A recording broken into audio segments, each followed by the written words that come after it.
Salut, c'est Jean Rivière et aujourd'hui dans cette vidéo, je vais te montrer 7 façons de travailler à domicile, de travailler chez toi sans sortir de la maison. Alors moi, tu sais, ça fait depuis 2004 maintenant que je travaille à la maison, ça fait depuis 2004 que je sors pas de chez moi pour travailler et je vais te donner plein d'idées aujourd'hui pour pouvoir faire la même chose. Alors ça fait depuis 2010 que je fais de la formation en ligne et depuis 2004 que, en fait, moi j'ai travaillé dans ma vie pas plus de 6 mois en tant que salarié et depuis je me suis construit une activité en ligne. Alors qu'on le fasse en ligne ou qu'on le fasse pas en ligne, il y a plein d'idées que je vais te montrer aujourd'hui et la première, c'est la plus évidente, en tout cas pour moi, parce que c'est ce que je fais maintenant depuis 2010, ce sont la toute première idée, ce sont les petites formations. Alors qu'est-ce qu'une petite formation? Tu sais, tu prends un sujet qui t'intéresse, un sujet duquel tu es passionné et tu crées des petites formations vidéo par exemple sur tableau blanc comme je le fais ici. Moi mes formations elles sont faites sur tableau blanc virtuel, donc sur une tablette. On voit pas ma tête dedans, on voit juste le tableau et puis on entend ma voix. Des petites formations que tu peux vendre à l'unité entre 100 et 200 euros, c'est-à-dire si tu prends un prix psychologique, entre 99 euros et 199 euros l'unité. Voilà. Ça veut dire que si tu en vends ne serait-ce que 10 dans la semaine, d'un coup, tu peux gagner déjà 1000 euros sur la semaine à 2000 euros sur la semaine uniquement avec déjà 10 formations.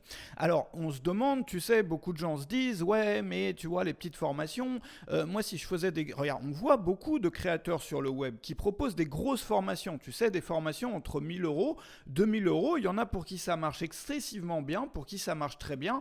Le problème, c'est quoi? C'est quand tu commences, et moi, je vois beaucoup de gens qui ont complètement abandonné leur projet de gagner leur vie sur le web à cause de ces grosses formations.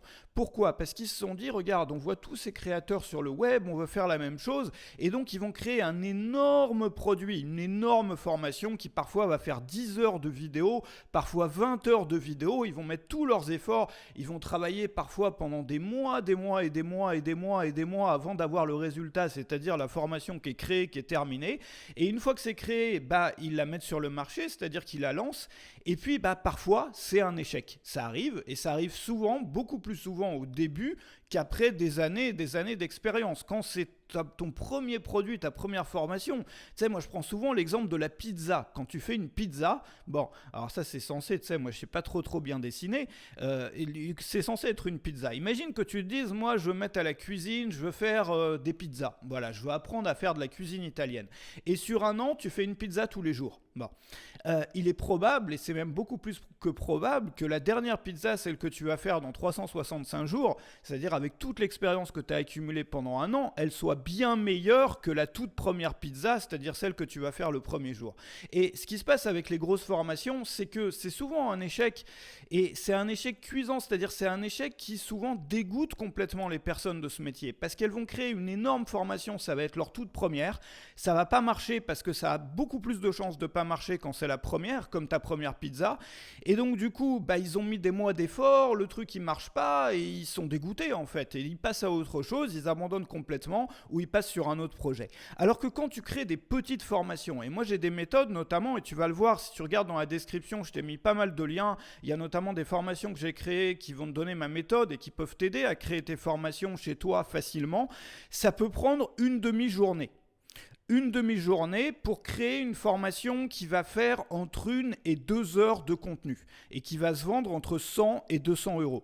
Ça veut dire que si tu as une demi-journée, tu peux prendre une demi-journée toutes les semaines, par exemple le samedi matin, si tu as encore une activité salariée à côté, créer une petite formation sur un sujet qui te passionne, qui t'intéresse pour apprendre aux gens à faire la même chose que toi ou pour apprendre aux gens ou pour les aider à avoir des résultats et 1 heure à 2 heures après, tu as une formation. Donc du coup, c'est pas grave si la première n'est pas un succès. C'est-à-dire que moi j'aime beaucoup voir ce métier, le métier de la création de formation, et après on passera à plein d'autres idées qui ne demandent pas de créer des formations. Mais je vois vraiment ce métier-là comme, tu vois, une progression sur 1 an, sur 2 ans, sur 3 ans, dans laquelle on apprend à chaque fois, c'est-à-dire qu'on progresse. Tu sais, on n'est pas dans le cadre d'une configuration on-off. Une configuration on-off, c'est dangereux. Ça veut dire quoi, une configuration on-off? Ça veut dire que soit c'est un échec, 0, soit c'est un succès 1. Et donc du coup, on travaille pendant des semaines à monter, à créer un beau produit, un truc énorme, et en se demandant est-ce qu'on va réussir? Oui, est-ce qu'on est sur 1, sur on, ou non, est-ce qu'on est sur off? Et il n'y a pas d'alternative. Alors que dans le modèle des petites formations, c'est-à-dire moi celle que je crée maintenant, et moi j'ai continué des années, des années après, ça fait presque 10 ans aujourd'hui, et j'ai pu en créer plus de 400 dans ma carrière, ça te permet de progresser. C'est-à-dire que la première que tu fais, tu la vois comme un essai, comme un test. En fait, avec les méthodes que tu vas apprendre et que tu vas apprendre notamment dans la description, ça va te permettre de ne pas y passer beaucoup de temps et donc d'apprendre. Donc même si tu fais pas beaucoup de ventes la première fois, comme pour ta première pizza qui va pas forcément être la meilleure, la deuxième fois tu vas peut-être en faire plus, et puis la troisième, et puis la quatrième, et en même temps tes contenus seront meilleurs et de plus en plus, meilleurs, semaine après semaine ou bien mois après mois. Donc si tu veux faire ça, l'idée c'est de décider déjà premièrement d'une plage de temps, c'est-à-dire combien de temps tu veux accorder à ça toutes les semaines, tous les mois. Et puis la deuxième chose, c'est de décider de voir ça comme une progression, comme quelque chose que tu vas garder pendant toute ta carrière. Donc le temps, ça peut être, au début, tu peux commencer avec une par mois, et la première va te prendre peut-être, si tu n'as pas encore des bonnes méthodes, un peu plus d'une demi-journée, mais disons que tu prends un week-end ou tu prends 2 jours, c'est calé, tu vas pouvoir en 2 jours aussi faire les emails, la page de vente, etc. Tu vas apprendre aussi dans la description, je t'ai mis pas mal de liens, il y a des formations sur lesquelles tu as 100 € offerts, et puis il y a Rejoins le mouvement, le petit journal gratuit pour lequel tu n'as rien à payer, où tu apprends des choses tous les jours. Il y a déjà 20 000 personnes qui reçoivent ça tous les matins avec plein d'astuces, il y a des plans justement pour créer tes formations, il y a des plans pour les pages de vente, il y a tout ça. Donc tu décides d'une... Oula, attends, j'ai perdu un peu mon écran, mais tu décides d'une plage horaire. Et puis, tu décides après de continuer à faire ça, c'est-à-dire que ça devient une partie de ta routine dans laquelle tu ne peux que progresser. Tu vois, tu n'es plus avec le stress, est-ce que ça va marcher, est-ce que ça ne va pas marcher? Non, tu vois ça comme un progrès, comme quelque chose que tu ajoutes à ta vie, comme il y a des gens qui vont faire du sport, d'autres qui vont se mettre à la cuisine, d'autres qui vont se mettre à, je sais pas, monter un aquarium ou une activité ou une autre. Bah toi, tu vas ajouter à ta vie la création de contenu, la création de formation. Et il te suffit à côté d'avoir, je sais pas, une chaîne YouTube, une présence sur les réseaux sociaux ou quoi que ce soit, et de parler, d'informer les personnes qui te suivent à chaque fois que tu as créé une nouvelle formation pour faire des ventes et faire des ventes et faire des ventes. Alors avant de passer à la deuxième idée, je voudrais te poser une question. Je voudrais te demander dans quel domaine, toi, est-ce que tu pourrais créer des formations? Tu sais qu'on n'a pas forcément besoin d'être un expert international pour créer des formations. Il y a beaucoup de gens qui créent des formations qui sont vraiment bien, dans lesquelles on apprend tellement, qui donnent tellement envie, qui sont des passionnés, mais qui ne sont pas des experts, qui sont ce que moi j'appelle des découvreurs, c'est-à-dire des gens qui apprennent encore sur leur thématique et qui retransmettent aux personnes ce qu'ils sont en train d'apprendre. C'est-à-dire ils lisent un livre, ils lisent, je sais pas, ils suivent d'autres formations, puis ils vont retransmettre. Un peu comme un journaliste qui fait une enquête, tu sais, sur un sujet et qui va retransmettre ce qu'il découvre. Donc on n'a pas besoin d'être un expert. Dis-moi juste dans les commentaires, ça m'intéresse, j'irai voir tout à l'heure et puis dans les jours qui suivent, dans quel domaine est-ce que toi tu voudrais faire des formations? Et est-ce que tu as déjà essayé ce modèle-là, le modèle des petites formations comparé au modèle des grosses formations? Je ne te dis pas que les grosses formations, il ne faut pas en faire. Simplement, quand on démarre, moi j'ai vu tellement de gens être un peu dégoûtés du fait d'avoir mis tous ces mois d'efforts, et parce qu'ils n'avaient pas vu que c'est une progression comme ça. Mais si à chaque fois ici, tu dois y passer des mois et des mois entre 2 sorties de produits, tu vas apprendre aussi beaucoup moins vite. Donc je te laisse me dire ça dans les commentaires. Et la deuxième façon, ce sont les week-ends et les stages. Alors, c'est un peu plus difficile aujourd'hui avec, tu le sais comme moi, avec toute cette histoire de virus, mais il faut prévoir aussi pour l'année prochaine, pour les mois qui suivent, etc. Pourquoi est-ce que je te parle de ça en point 2? Parce que c'est quelque chose de très simple. Tu vois, c'est pareil, on est toujours un peu omnibulé par ce que font les gens en gros, ce qui est gros, ce qui est visible. Donc quand on parle de formation, on se dit, regarde, grosse formation, sans se rendre compte que c'est pas du tout adapté pour quelqu'un qui démarre. Et c'est la même chose pour les événements. Quand on regarde les événements que font des créateurs, on voit ces énormes conférences avec des salles remplies, avec des milliers de personnes dedans, et on se dit, mais moi je pourrais jamais réussir à faire ça, tu vois, quand on débute.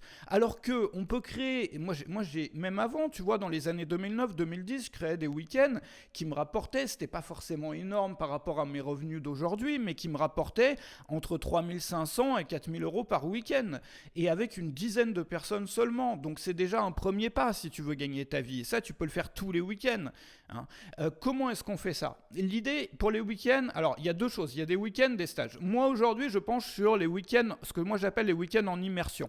J'en ai organisé beaucoup, probablement plusieurs dizaines au fil des années, des week-ends en immersion.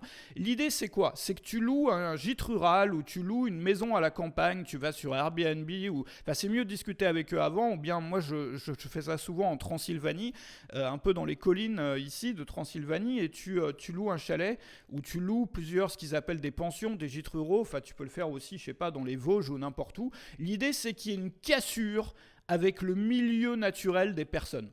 Parce que si tu les amènes dans la campagne, si, tu sais, c'est ce qu'ils appellent en PNL un pattern interrupt, quand tu casses l'habitude des personnes et que tu les mets toutes ensemble à la campagne, que tu fais des soirées autour du feu, que tu fais un barbecue, que tu fais un truc, tout le monde devient ami. C'est quelque chose duquel ils vont se souvenir parfois pendant toute leur vie. Ils vont créer des liens, ça va être quelque chose qui va les marquer. Ils vont revenir chez eux avec plein d'étoiles dans les yeux, avec plein de nouveaux projets. Et il suffit d'organiser quelque chose dans un univers qui n'a rien à voir avec l'univers quotidien des personnes. C'est moi, j'en avais fait un une fois en Belgique, c'était sympa, mais à Bruxelles, mais c'était en ville et tout.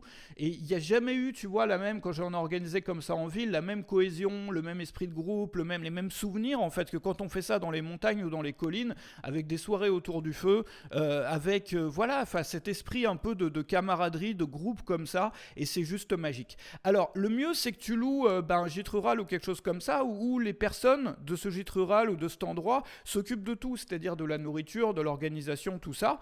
Et du coup, toi, t'as pas grand-chose à faire à part venir avec... Alors même, t'as même pas besoin de préparer de programme. Tu sais que moi, je l'ai fait souvent en venant avec un programme. Au début, je faisais ça. J'avais un programme, heure par heure et tout, avec des sujets, avec des ateliers, des trucs de groupe et tout, des ateliers, des exercices, des interactions. Et puis, les gens ne voulaient pas de ce programme, en fait.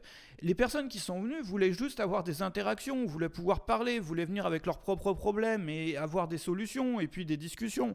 Et ce qui s'est passé, c'est qu'au bout d'un moment, j'ai complètement abandonné le programme et je suis juste venu comme ça, en fait. Et on a commencé à discuter. Alors moi, j'ai une astuce qui consiste à faire un week-end. Donc, si tu veux, tu as le samedi et tu as le dimanche qui sont consacrés au travail, c'est-à-dire aux discussions sur le sujet qui nous intéresse, moi en l'occurrence le marketing, mais pour toi c'est peut-être autre chose. Et moi ce que je faisais à chaque fois, c'est le vendredi soir, donc les personnes doivent venir le vendredi, peu importe quand, tu vois, mais on se donne rendez-vous par exemple à 17h. Comme ça tout le monde a le temps de prendre son avion, son train, son truc, d'être sur place. Et le vendredi soir on fait une grosse soirée, on fait une soirée détendue, un barbecue, un truc. Parfois une fois j'avais fait venir des musiciens traditionnels, une fois des danseurs. Enfin, on fait en sorte qu'il y ait vraiment des interactions le premier soir. Comme ça, le samedi matin, on commence, pour ces 2 jours ininterrompus, on commence et on est déjà tous amis en fait, on se connaît, il y a déjà des connexions qui se sont opérées, des gens qui s'entendent bien entre eux, tu vois, on se regarde pas en chien de faïence comme quand on arrive à une énorme conférence. Et ça, moi je le vendais, je le vends encore, quand j'en fais, mais là avec le virus, encore une fois, c'est un peu plus compliqué, entre 1700 à 1900 € par personne. Donc pour le week-end, donc ça veut dire qu'avec une dizaine de personnes, 10 personnes c'est vraiment le max, hein. Ce qui est idéal c'est 5-10 personnes, mais avec une dizaine de personnes ça te fait à peu près 17 000 à 19 000 € donc, le week-end, donc il faut enlever évidemment la TVA puisque tu vas payer à la pension.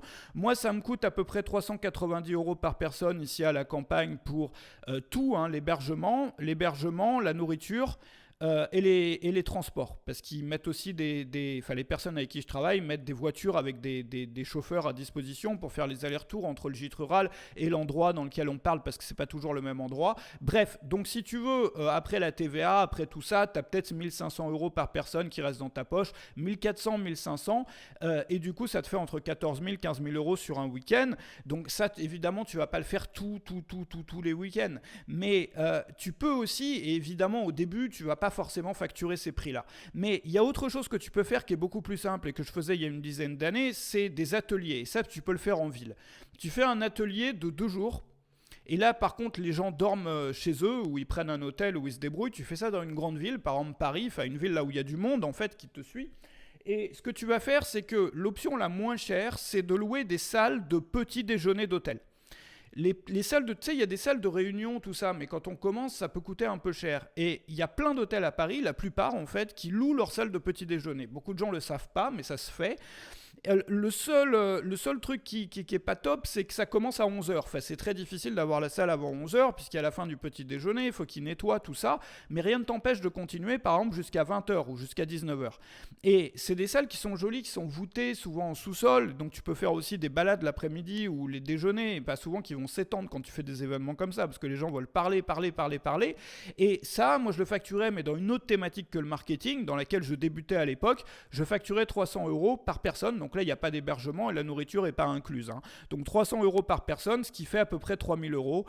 Et la salle, à l'époque, maintenant ça doit coûter un peu plus cher, mais à l'époque, ça me coûtait dans les 300 euros pour les week-ends pour avoir une salle. C'était pas mal quand même, parce qu'une salle dans le premier arrondissement de Paris, juste à côté de Châtelet. Donc c'est des prix que tu ne peux pas trouver autrement si tu ne prends pas des salles de petit déjeuner. Donc 3000 euros par week-end, et ça par contre, c'est quelque chose, moi, que j'ai fait parfois tous les week-ends. C'est-à-dire que si tu le fais tous les week-ends, ça peut te faire déjà 12 000 euros avant les taxes dans la poche, rien qu'avec 2 jours par semaine. Et donc après, libre à toi pendant la semaine de faire autre chose, par exemple de faire des formations ou de faire autre chose. Maintenant, ça c'est quelque chose qui est simple à faire, vraiment. Maintenant, il y a une troisième chose. Alors évidemment, pour ça, il faut avoir une audience, c'est-à-dire il faut que tu fasses des vidéos, ou il faut que tu aies des personnes qui te suivent et qui sont intéressées dans ce que tu fais sur les réseaux sociaux ou ailleurs, c'est-à-dire que tu aies une audience. Maintenant, tu peux aussi faire de la sous-traitance, alors de la presta en sous-traitance. Je t'explique ça. Tu sais que, et ça moi j'ai commencé comme ça, tu sais que j'ai commencé par la partie presta, pas par la partie sous-traitance. J'ai commencé sur le web en créant justement des sites web pour des clients. C'est comme ça que j'ai démarré. Et parmi mes amis qui aujourd'hui gagnent leur vie sur le web, et qui la gagnent très bien, il y a une grosse majorité qui a commencé en tant que prestataire. C'est-à-dire faire des sites web, faire du graphisme, faire de la traduction, faire de la rédaction, des choses comme ça. C'est-à-dire eux travaillaient pour des professionnels, pour d'autres professionnels. Et c'est souvent ce qui est conseillé pour démarrer vraiment quand on veut démarrer rapidement. Pourquoi ? Parce que tu n'as pas besoin d'avoir d'audience, tu n'as pas besoin de faire de contenu, de vidéos, de choses comme ça.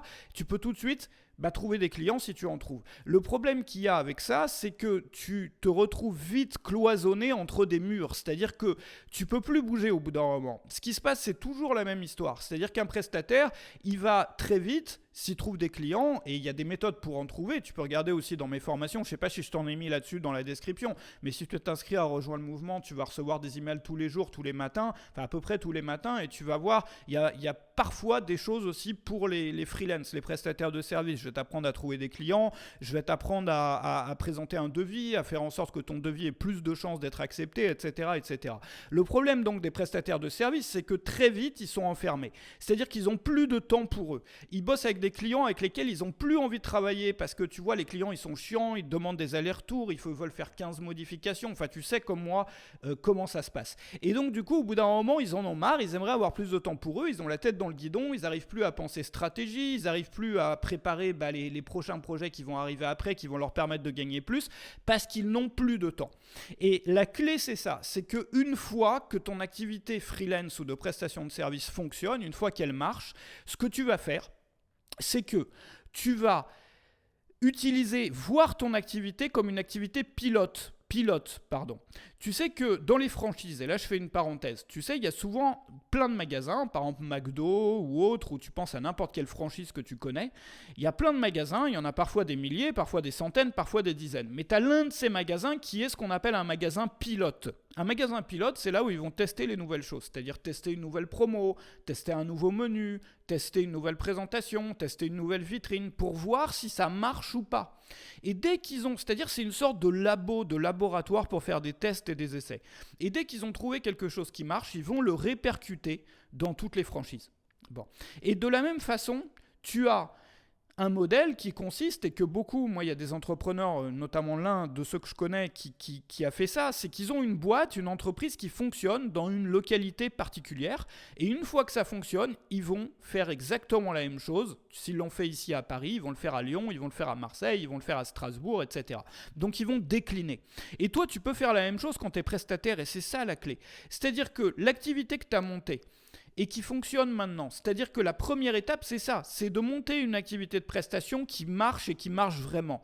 Donc, ton objectif, c'est de tout optimiser, de te dire, moi, je ne suis pas graphiste, je ne suis pas créateur de site web, je suis entrepreneur. C'est-à-dire que je travaille sur mon business plutôt que dans mon business. Je crée des procédures pour que quelqu'un d'autre puisse le faire à ma place. Et une fois que ça marche, ce que tu vas faire, c'est que tu vas étendre l'activité en travaillant soit avec des sous-traitants, soit avec des employés. C'est-à-dire qu'à terme, c'est plus toi qui fais le travail. Toi, tu ne travailles plus que sur le business et pas dans le business.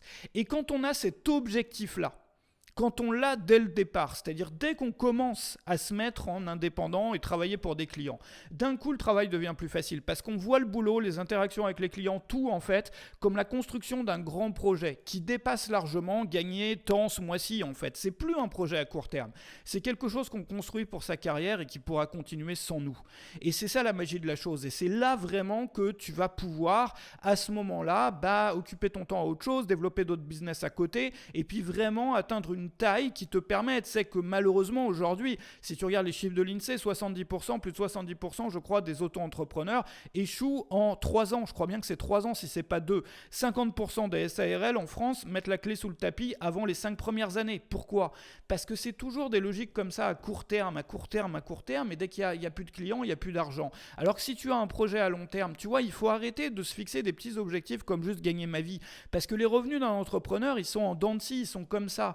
Donc, tu vas faire des beaux mois, tu vas faire des mauvais mois. Il faut que tu élèves tes standards ici et que tu te fixes au moins comme objectif 10 000 euros par mois. C'est le minimum. Pourquoi ? Parce qu'après avoir payé les impôts, les taxes, les machins, après avoir payé tous tes frais, il va peut-être t'en rester 5 000 dans la poche. Et 5 000, ça te permet d'être à la moyenne ici et tu auras des mauvais mois qui seront à 2 000. Donc, tu vois, l'idée, c'est que tu ne peux pas te permettre de faire autrement. Et tu peux même aller viser encore plus haut. Moi, je veux dire, tous les gens qui se lancent aujourd'hui d'élever leurs standards, d'aller vers quelque chose de plus haut, de plus beau, de plus élevé, de voir ce qu'ils seraient capables de donner en fait, quel est leur potentiel, jusqu'où ils sont capables d'aller. Et pour ça, tu peux pas rester dans une activité de création de services où tu bosses comme ça juste pour 1 ou 2 clients, ou 3 clients, ou 10 clients. Tu as besoin de voir ton activité comme la première pierre de tout un système que tu es en train de créer et qui va pouvoir te suivre pendant toute ta carrière, se développer et aller beaucoup plus loin qu'une petite activité d'indépendant.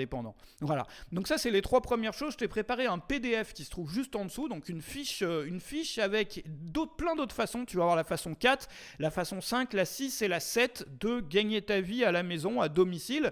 On va parler notamment, tu vas le voir, de choses, la 5e va peut-être t'étonner parce que c'est quelque chose duquel on parle peu. Il y a peu de gens qui ont idée que ça existe même, ce genre de choses, et ça ne te demande pas non plus d'avoir d'audience ni d'être connu sur le web.